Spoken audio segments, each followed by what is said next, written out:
when I was growing up, my mama always told me, if everybody else is the problem, you have a problem. Let me say that again. Mama's great advice. If everybody else has a problem, then you have a problem. She was trying to convey to us that the idea, of you having a problem, everybody else having a problem, she always said, beware the person who thinks everyone else is stupid. Beware the person who thinks everybody else has a problem. Those are words to live by, I guarantee it. The second thing my mama used to tell us is we moved a whole lot. And my dad was in the oil business, and he was a landman. And so wherever the pipelines were going to go or wherever they were going to be pumping oil, we would go first. And then he would buy the land, and then he'd have to go back and make sure everything got put back like it was before. That's not, I know everybody thinks that's a new environmental thing. Actually, back in the 50s, they were doing that. And my dad would have to go. If they destroyed a sequoia out in Arizona, it cost them hundreds of thousands of dollars for every sequoia that they even moved, let alone if they destroyed it. And so, and you paid for it at the pump. Anyhow, so my daddy would do that, and we would move quite often. Every time pipelines moved or things like that, we moved. And so I lived all over the western United States and up in Canada and different things. And so when we were moving that much, you got to find something good about moving when you're a kid, because it's like, oh, time to move again. And so in that process of moving a whole lot, I remember one time we were trying to find some good things about this particular move. We weren't really wanting to make the move. And so I said something to the effect of, well, the good news is I won't have to put up with, and I said this kid's name, anymore. And my mom looked at me and she's like, what are you talking about? And I said this kid's name again, and I talked about how I couldn't wait to get away from him. I'd never have to see him again, and I was so happy about that. And my mama looked at me and she said something that she'd said many times before, but that time it stuck. And she said to me, she goes, well, the problem is that wherever you go, there you will be. There you are. Wherever you go, there you are. And what she was trying to tell me in a really nice way was that, whenever everything else is somebody else's problem kind of thing, well, the same is true that when you move away, the reality is that you take you with you. And so if you're naturally a disgruntled, unhappy person, guess what? When you get there, it'll happen all over again. And if you're the person who always finds himself in the wrong crowd, moving crowds doesn't change that, because you're the magnet. Before long, you just look up and there you are again. It's the same group of people, different names, different faces, but it's really the same group of people. And so the only thing that we understood, and my mom was trying to make us understand, was that the only thing you have control over in terms of attitude and actions and everything else is you. You need to look in the mirror and deal with that, whether you want to or not, whether you like it or not, no matter what you like or don't like, whatever you see in the mirror, that's you, and that's what you've got to deal with. As we're looking today at Israel's reactions to the problems around them, you see, the journey that they're about to go through in the wilderness is very difficult. But in large part, the reason it is so difficult is it's self-inflicted. I once heard it said this way: the difference between Jesus' 40 days in the wilderness and fasting and Israel's 40 years in the wilderness eating manna can be summed up in that whole little thing of how they reacted to that. Wherever you go, there you will be. So I want to take a moment and dig into Exodus chapter 16. We're going to read verses 1 through 36. And we're going to talk about that difference between the 40 days and 40 years in the wilderness, and talk about how we find our way through the wilderness by dealing with us. Exodus chapter 16, beginning in verse 1, it says, "And they set out for Elim, and all the congregation of the people of Israel came to the wilderness of Sin." Boy, I bet they didn't know it was going to come out like that in English. Anyhow, "and who is between Elim and Sinai on the 15th day of the second month after they had departed from the land of Egypt. And the whole congregation of the people of Israel grumbled against Moses and Aaron in the wilderness, and the people of Israel said to them, Would that we would have died by the hand of the Lord in the land of Egypt, when we sat by the meat pots and ate bread to the full. For you have brought us into the wilderness to kill the whole assembly with hunger." The Lord said to Moses, "Behold, I'm about to rain bread from heaven for you, And the people shall go out and gather a day's portion every day, that I may test them, whether they will walk in my law or not. On the 6th day, when they prepare what they bring in, it will be twice as much as the daily gathering. So Moses and Aaron said to all the people of Israel, at evening you shall know that this was the Lord who brought you out of the land of Egypt. In the morning you shall see the glory of the Lord, because he has heard your grumbling against the Lord. For what are we that you grumble against us? And Moses said, when the Lord gives you evening meat to eat, and in the morning bread to the full, because the Lord has heard your grumbling that you grumbled against him, what are we? Your grumbling is not against us, but against Yahweh. Then Moses said to Aaron, say to the whole congregation of the people of Israel, come near before the Lord, for he has heard your grumbling. This ought to be a hint. So as soon as Aaron spoke to the whole congregation, the people of Israel, they looked toward the wilderness, and behold, the glory of the Lord appeared in the cloud. And the Lord said to Moses, I have heard the grumbling of the people of Israel. Notice how many times we keep running into that word, grumbling. Say to them, at twilight you shall eat meat, and in the morning you shall be filled with bread, and then you will know that I am the Lord your God. So in the evening, quail came upon covered the camp, and in the morning the dew lay on the camp. And when the dew had gone, there was on the face of the wilderness a fine flake-like thing, fine as frost on the ground. And when the people of Israel saw it, they said to one another, manna, what is it? For they did not know what it was. And Moses said to them, it is the bread that the Lord has given you to eat. This is what the Lord has commanded. Gather it, each of you. You can eat as much as he can eat. You shall take 1 omer according to the number of persons that each one of you has in your tent. And the people of Israel did so. They gathered, some more, some less. But when they measured it with an omer, whoever gave much had nothing left over, and whoever gathered little had no lack, and each of them gathered as much as he could eat. And Moses said to him, let no one leave any of it over till the morning. But they did not listen to Moses. Some left part of it till the morning, and it bred worms, and it stank. And Moses was angry with them. Morning by morning they gathered it, and each as much as he could eat, and when the sun grew hot, it melted. On the 6th day they gathered twice as much bread, 2 omers each. And when all the leaders of the congregation came and told Moses, he said to them, this is what the Lord has commanded. Tomorrow is a solemn day of rest, a holy Sabbath to the Lord. Bake what you will bake, boil what you will boil, but whatever is left over, lay aside, it will be kept till morning. So they laid it aside till morning, as Moses commanded them, and it did not stink, and there were no worms in it. And Moses said, eat it today, for today is a Sabbath to the Lord. Today you will not find it in the field. 6 days you have gathered, but on the 7th day, what is the Sabbath? There will be none. So on the 7th day the people came out to gather, but they found none. And the Lord said to Moses, how long will you refuse to keep my commandments and my laws? See, the Lord has given you the Sabbath, and therefore on the 6th day he gives you bread for 2 days. Remain each of you in this place, and let not one go out of his place on the 7th day. And so the people rested on the 7th day. Now, the house of Israel called it manna. It was like coriander seed, white and taste. It was like wafers made with honey.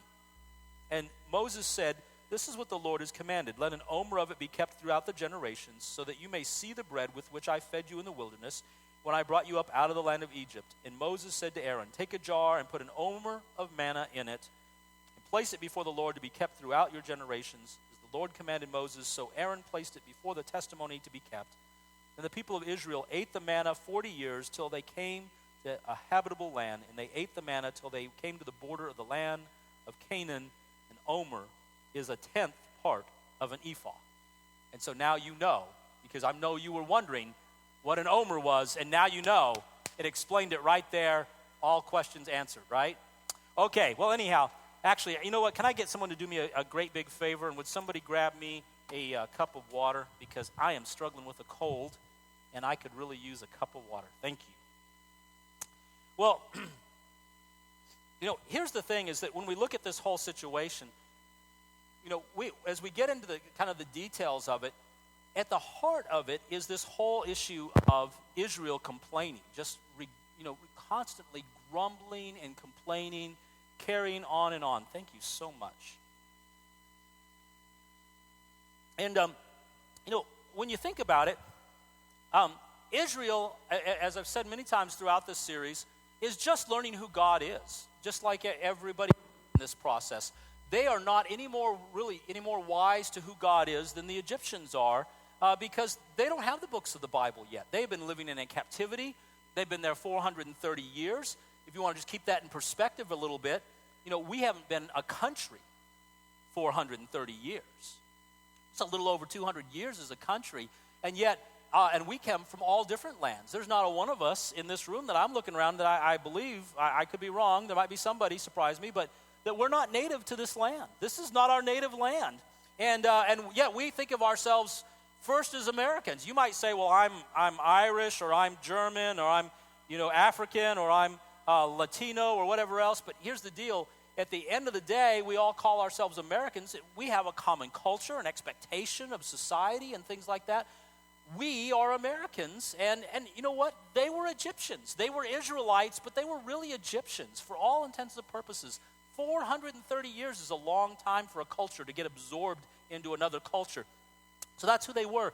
And they're learning about God. They know in one sense we're Israelites, we're the people of God, and that we're different. But they really didn't know how they were different, other than things like circumcision. There was really no significant cultural differences in the way they conducted themselves. So they're finding out just like Egypt was finding out. And those tests, those things that Egypt went through, and the 10 plagues and all that, they were getting an education in that process. And along the way, they began to believe God. And so they started doing what God said, including when it came down to the last test, and he said, paint your doorpost with blood. And what did they do? They went and they painted their doorpost with blood, because they figured out by this point, when God says it, he means it. Or you die. That's a great motivation. In fact, it was such a great motivation that it tells us that a mixed company left with them. That is, that some of the Egyptians said, I've seen this. I played buffet before. We've been through this enough times now. 10 times. I may be slow, but I'm not stupid here. We're going to paint our doorpost too. And they got kicked out of Egypt as well and had to go with Israel. And they cast their lot with the Hebrew God. That's a good thing for them. But along the way, they've just been learning the same lessons. And there's every indication that they're starting to learn the lessons. But they end up out in the wilderness, and they're up against a rock and a hard place, or in this case, a sea and an army, and they're ready to go, and then they start to fear, and is there no graves in Egypt that you brought us out here to die? God delivers them again, opens the waters, destroys the army of Pharaoh, and they see one more time how God delivers and God provides. God is on their side. You think by now they might have a clue. I want you to think about this for just a moment. If you saw a sea open up and the ground was dry, and when you got through, the sea closed and wiped out your enemies, might you think that God is on your side? How many people think that maybe God was on your side if something like that happened today? Just thinking. Okay, what about if the people who are oppressing you, like whole waves of frogs started coming out of the river, out of the Nile, and overcame everything? Or what about that all their cattle would die and your cattle were good and nothing happened to your cattle? Do you think that might get your attention, make you think that maybe God is on your side? I mean, they had every reason. 10 times they've watched God work in their favor. Now, out against the sea, they've watched God work in their favor. They're learning lessons, but here's the deal, is that Israel is kind of thick. And now they're saying the exact same thing all over again. Well, is it, couldn't we just die by the flesh pots? Couldn't we just stay where there was bread? They'd rather be in bondage than be free. One of the things that, when they respond like that it draws my heart to is, I remember that when my wife and I were on our honeymoon, we'd just gotten married, and I'm not from Minnesota. I'm from Texas. I didn't know how cold it could get in some places, and so everybody said to us, a great place, just you don't have a lot of money, you can't get away to Cancun or something cool like that.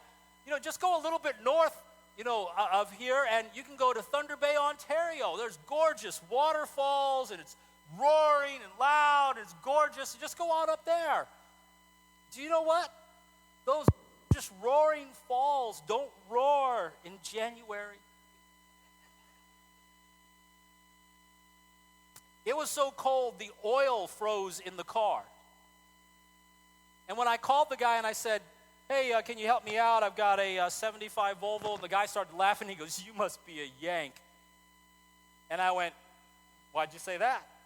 And he goes, well, first of all, he says, you have a 75 Volvo, and nobody in Canada has a 75 Volvo. They didn't come to this country until just a couple of years ago. And second of all, nobody is dumb enough to have gone last night without plugging in their car unless they're a Yank. And I was like, thanks, I'll just be right down to pull you through the phone. No, and I was like, oh, gosh. And so, anyhow, long story short, we had to call back to Minnesota, and I had to call seminary and say, well, we weren't going to be there, and we weren't going to, be able to be at classes, and I had to call into work and say I wasn't coming into work, and Dawn had to call. And we just made all these calls, and every time we called somebody, their response was like this: sure, you're on your honeymoon, and you forgot to plug in the car. Sure. Because you know why? They're all from Minnesota, and they know you have to plug the car in. But see, I'm from Texas. I didn't know. So I'm like wondering, hey, honey, did you know you were supposed to plug in the car? No, because when she went off to college, she forgot all about it. And so oil was froze. There was not much we could do about it. And all kinds of goofy things happened. But here's what I know is we didn't have a whole lot of money. And spending more time in Canada, where pizza was like $50 for a pizza, and we were broke, and we didn't have the extra time or the extra money, and we needed to get back, and all these pressures were on us. And we were kind of stressed out. It wasn't all the fun that we wanted it to be, except for being locked in a cheap hotel. That was not a whole lot of other advantages on a honeymoon. Nothing to go see. You know what? Not once did my wife ever say to me, I wish I'd died rather than come on this trip with you. Be stuck like this. Not much food. Ucky hotel room. I'd rather die in my nice room back home. I'd rather die than been able to go to Taco Bell freely. No, she never once said anything like that to me. Can you imagine? In a brand new relationship, what if she had said something like that to me? What if she had looked at me and just said, I'd rather die where there was plenty to eat and a nice bed than to be here with you? Of all the hateful things that a person could say. See, Israel's not just grumbling, they're hateful. God has been providing for them and done for them, and the first time that they don't know how they're going to solve it, we don't see any food around us, we'd have rather died and had something to eat. They're a mess. Israel's tremendously ungrateful to the point of hatefulness. And that's the situation that's happened here is, that they can't see anything good in it. No matter how many times God has delivered them, no matter how many times God has come through, the first time it gets difficult again, I just wish I died than be here with you. And there's no ambition on their part. They're not doing anything about their situation. They're just kind of complaining. But the sad thing for me in this whole situation is I read that text is not how awful they were, but the reality of how dangerous a ground I would be standing on if I was to sit in judgment of it. You see, while we have nothing to compare in the 21st century to the misery that they experienced in their lives, I'm aware that we complain incessantly. Sometimes we call it posting on Facebook or Twitter. Other times, let us get a bad meal and we do it on Yelp. But, here's the deal is that when you read people's vents on Facebook, have you ever thought to yourself, save the drama for your mama? And you think, boy, I just can't believe they think nobody knows who they're talking about? I mean, what is this? But you know what? Here's what I know about the people of Israel. They're not bad people. They're really not bad people. In fact, the thing that upsets me the most is that they are very ordinary people. People like you and me. I can't judge these people. You see, they are not faithless as we would like to count faithless. They are faithless even as we are faithless. Let me say that again. They are not faithless as we would like to count faithlessness. They are faithless just like we are faithless. You see, the reality is that when they were in their difficulty of their situation, they did what most of us would do. They complained. They went on incessantly because all they could see was what was immediately before them. You see, one of the things that strikes me always is the contrast between Jesus' 40 days in that wilderness and their 40 years. There's no lack of hardship in the time that Jesus was in the wilderness. I mean, forget manna and quail. He was fasting for 40 days and 40 nights. I think that's why he went out there alone, because if I went 40 days and 40 nights without fasting, I can't imagine I'd be good company. No, I don't really think that's why he went out there by himself, but here's the deal. He was fasting. His conditions were hard. And yet in the midst of it, he had to do the same thing that you and I would do in the midst of difficult trials and circumstances. He had to trust God. You see, he was fully in the flesh as well as being fully God. And he didn't blame God or say stupid things like, aren't there enough graves in Egypt? Or, I wish I had died rather than be out here with you. Instead, when he was tempted, he trusted God. In fact, Hebrews chapter 4 tells it to us this way. It says that he was tempted in all the same ways as we are, and yet was without sin. When you look at his temptation, you might be tempted to say to yourself, that's not temptation. When did I ever stand on the pinnacle peak and have the opportunity to throw myself down and let the angels catch me? Okay, number one, don't try it. Number two, your temptations and trials are different than mine, aren't they? The things that tempt me aren't the things that tempt you. The things that tempt you aren't the things that tempt me.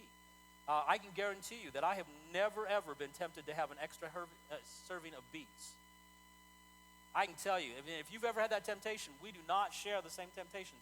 I have, however, been tempted to have another scoop of coconut ice cream. That, man, now you're talking great temptation. No, seriously, we have different kinds of temptations, each one of us. But the thing is that what we're battling against is the flesh. And Jesus had to, by the leading of the Holy Spirit, make the same decisions, not to give in to his temptations, to make decisions to do what was the Lord's will. The difference between a reaction and obedience, you see, a reaction is when we act against. An action is when we choose willingly to do the things that we know are right. When we operate out of a set of values and shared ideas and common understanding that transcends our circumstances. And the world around us is full of being controlled by its circumstances, reacting in the heat of the moment. That's how we have wars. That's why we have the rumors of wars right now over in Europe. That's why people do the things they do to one another in the heat of reaction. That's where sin breeds its best.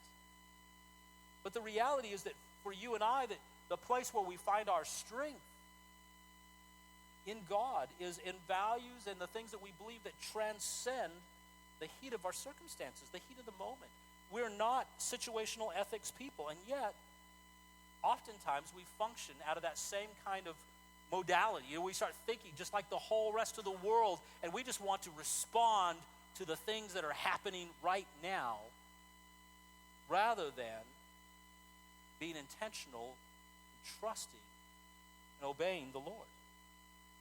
You see, when Jesus was in the midst of all of that, he said things like, man doesn't live by bread alone, but by every word that proceeds from the mouth of God.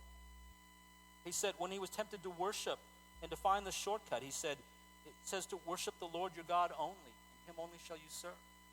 He was quoting back the word. He found his place of where he found his compass, if you will, in the word of God and in the being in the people of God and the company of God, not in the heat of the situation that he was in. He didn't let those circumstances dictate how he would respond.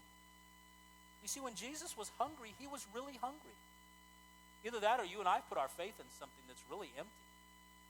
You see, because it says he was tempted in the same way as we are. So I've got to believe that means that when he was fasting for those 40 days and nights, that he really was hungry. In fact, that's why the enemy came to him at that moment. He said that he was hungry and he wanted something to eat. And that's when he said, hey, turn these stones into bread.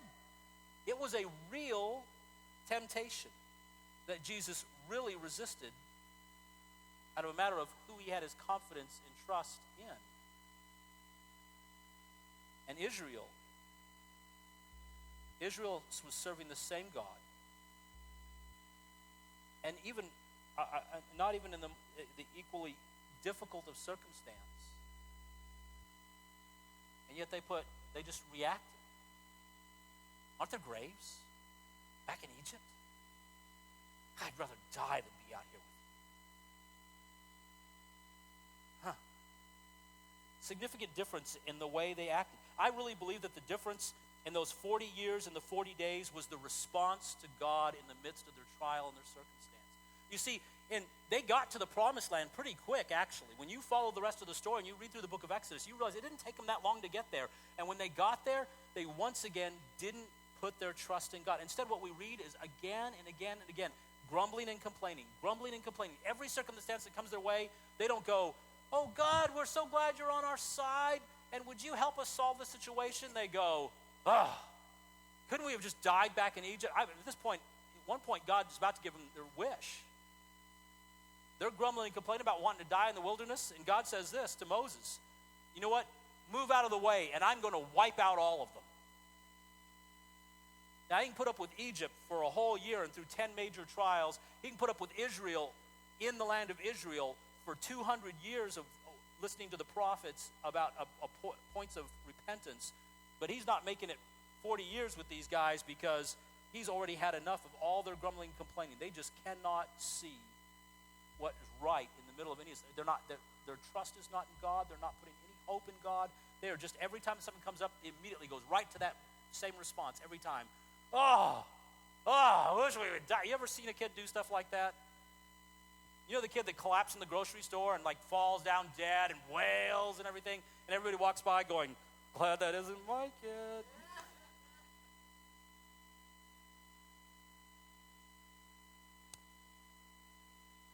That was Israel. That was Israel. You know, see, it wasn't the long route that took 40 years. It was dealing with their attitude and their lack of obedience, their way of reacting to everything that God did, everything that God didn't do. I mean, it just didn't matter. They just complain and complain and complain. And so God finally just said to Moses, "You know what? I'll tell you what, you move out of the way. I'm going to wipe these people out, and I'll make a great nation out of you. I'll just start right over." Moses said, whoa. That's exactly what everybody's saying about you, God. Don't do that. It wasn't really God's intent. God was expressing his frustration and his disappointment. You ever dealt with the frustration and pain of someone just complaining about everything you do? God had had enough. He almost gave them their wish. Wish that we'd just been left to die. But God didn't. No, God continued to work with them and brought them to a place of growth and maturity, and they eventually seized the land. Didn't mean that they never have difficulties again, but you see, attitude and reaction is the exact opposite of trust and obedience. And when I look at their attitude and their reaction and how it rose out of their lack of trust in Yahweh, and I look at the trust and the expression of Jesus' heart, that how he trusted the Father and he obeyed him even when the circumstances were difficult or he didn't fully understand what was coming next. Even so much so that Jesus would say in the Garden of Gethsemane that he would kneel down and he would pray and he would say, "If this can be taken from me, then take it away." You ever thought about that? That Jesus, in his flesh, wanted that to be taken away. You see, Hebrews tells us that for the joy set before him, he endured the cross and its shame. But it didn't mean he was looking forward to the cross. It meant he was looking forward to what it would do for them, to the hope and to the promise of salvation. But he wasn't looking forward to the cross.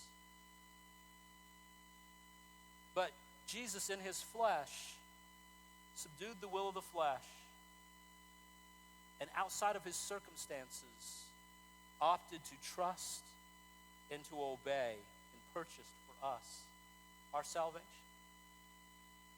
It's quite a difference from reacting and complaining. And you look at those events. 6 days of manna. It only takes, how long should it take for you to gather after 5 days that every time you gather extra, that it's going to turn to worms? I don't know. I think that probably once one batch of manna turned to worms, I'd be thinking to myself, do not gather the second, handful. Okay, don't leave any over till morning. I get how they could make the mistake day one, out of fear or something like that. I think they should have just listened from the beginning, but I can see how out of fear they might have gathered extra, and then when it turned to worms and went, okay, this didn't work, but the message has to be said over and over again to the point that Moses has to become angry with them and go, what are you doing? Day 6, hey, gather twice as much this time. Now, here's my thought. If for 5 days you've been given some specific instructions and every time you didn't keep those instructions it went bad for you, why on the 6th day would you just decide to just opt out of the instructions and do whatever you want? I can't imagine. But that's what they did.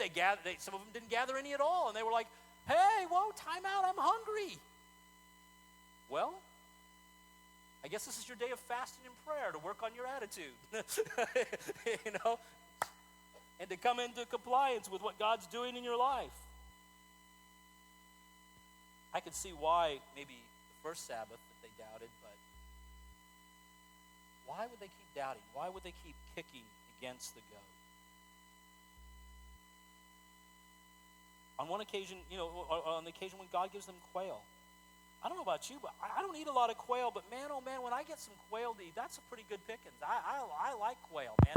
If somebody ever said to me, hey, Hal, you can eat your weight in quail today, I'd be all signed up for that. I'd love to have all the quail I could eat. And these people just are never, ever satisfied. These same people complained about Egypt. You know how I know? Because it says that God heard their grumblings and he came to be their deliverer. Have you noticed a trend here? They complained when they were in Egypt. They complained when they're in the desert. They complain when they're in the wilderness. They complain when they're up against the sea. They complain when things are going their way. They're complaining when they get manna. They complain when they get quail. These people just never stop complaining. The problem is neither do I. I know you're not like me that way, but I just, not too long ago, I sat down and I was looking at my prayer journal, and I was looking at my prayers, and I got to one whole section where I realized that for just entry after entry after entry, there was all this grumbling and complaining, and God do this and God do that. Why does this happen? And I was just so caught up in my own little stink. And I was reading through that, and I was like, what in the world am I doing? And so that morning, as I started to write in my journal, I just stopped. I didn't ask for anything. I just spent the rest of the day writing out in that prayer journal over and over again everything I was grateful for. And whenever it came up again during the course of the day, I wrote in there some more. And I just started to stop and think about what I was becoming if I continued down that road. You see, there's so much to be grateful for. I was a missionary in Mexico for a while, and one of the things I always was impressed about my neighbors in Mexico was how happy they were, even though they had so very little. I was just always intrigued. I mean, nothing was more exciting than a cold bottle of Coca-Cola on a Saturday night. Many times my neighbor's big attraction was they would grab their chairs and open the gate, because everybody lives behind locked gates because there's nothing. And they would go sit out in the dirt road in front of our house, sit in those plastic long chairs, drink their Coca-Cola, and it was the best thing in the whole world. I watched it, holidays, and one of the things I was always honored, people usually when they get their paycheck at the end of the week, they get meat that first time of the week. Most of the time they didn't have meat in my neighborhood. And they would go get meat. You know what the first thing they do is they'd invite me over. We're going to have the missionary over, have a good time. We're going to have meat for dinner tonight. And so they'd share it with me, that little bit of meat they had for the week. I always felt really bad. I always try to bring extra stuff. And, the thing I knew is that they were really grateful people. It taught me a lot about gratitude. A lesson I still think I have a whole lot more to learn, but what the deal was is it wasn't their circumstances that made them grateful. It's the simple recognition that God was working on their behalf regardless of their circumstances. There's not enough that you and I could ever have to ever make us grateful. Yesterday I had a chance meeting where I was out handing out some stuff, and we were doing an outreach, and I ran into a guy that heads up pantries in this area. And he was talking to me about how that they're actually cutting back on doing some of their serving of food and different stuff because they said that they don't know. He said there's so much glut of food. He said we just, at this point, we are turning down truckloads of bread every day because we can't give it away. He says, if you go hungry in Hernando County, he says, man, he says, it's crazy. There's such an abundance, such a glut of food, and there's so many people doing feedings and things like that. And I was like, really? And I was this eye-opening moment. He goes, but the thing is not everybody wants what we're given. Yeah. Amazing how ungrateful we really can be. Israel was learning what we all should have learned by now. That when you get to your future, there is no way that God isn't there with you. There's no future that you are headed into that God isn't there with you. And as Israel was moving forward, you see, they didn't put their attention on God. It never at once does it say, God, we're in a difficult situation. Can you help us out here? It never once says that they say that. What do? They turn to Moses and they go, weren't there graves back in Egypt? Like, what have you done to us? You see, they never put their eyes on the Lord. And continually, Moses will have to say to them, you're not complaining about me. You're complaining about the Lord. It's the Lord who provides. It's the Lord who does these things for you. You get to the water, if it's not even drinkable, the Lord makes the water drinkable and changes the water from bitter water into sweet. The Lord is continually providing for you, and all they can see. All that they can see is what they don't have, what they didn't get. And they're always thinking to themselves that God is going to disappoint them. See, they didn't trust Him. Really, the difference between the 40 days and the 40 years really is that issue of trust. They had to be taught to trust God. And the thing is I realize in my own life that a lot of times the situations, the difficulties that I'm in and everything else, that one of the biggest things that's the blockade is me. Coming to a place where I will trust Him regardless of the circumstances and believe that He is good and surrender. The old song, we used to sing, but it's still true today. Trust and obey. Because there is no other. That's where we find ourselves, just in that place where we have to say, God, I do not always understand. Just like Jesus, sometimes I'm at the place where I want to say, let this cup pass from me. But just like Jesus, I have to say, but nevertheless, your will be done. I trust you. I believe you. I have confidence in you in those moments of difficulty and trial and hardship, that you will not leave me or forsake me, and that there's no future that I can go to that you will not be there with me. That I believe the best about you. See, because in the end, no matter where you go, no matter who you run into, no matter what the circumstances, the reality is that when we get there we will be. And if everybody else has a problem, even God, chances are I come to this place and I say, God, could you help me? Could you help me? You see, I want to do what Israel didn't do. I want to come to the place where in that moment, whenever all those circumstances are flooding in, when I'm tempted to complain, when I find myself in that place where I don't know how to move forward one step, that I'll do the one thing that Israel didn't do. See, because I'm Israel. I know who I am. I look in the mirror every day, and I know who I am. And if I don't want to be Israel, then I know that the solution is when I come to those places, and all of me wells up inside, that I have the choice to do what Israel didn't do. God, help. I believe you. I trust you. I have confidence in you. But I really would love it if you would take this cup from me. But no matter what, your will be done. Is that where you are this morning? Are you in the place where you would say to the Lord this morning, gosh, God, I catch myself in that place. Just like Israel. I've seen your hand at work in my life. I've seen so many blessings, and yet I find myself continually complaining, rehearsing my pain and my sorrows, and not trusting and obeying. So today, Lord, I ask you to do in me what you wanted Israel to do.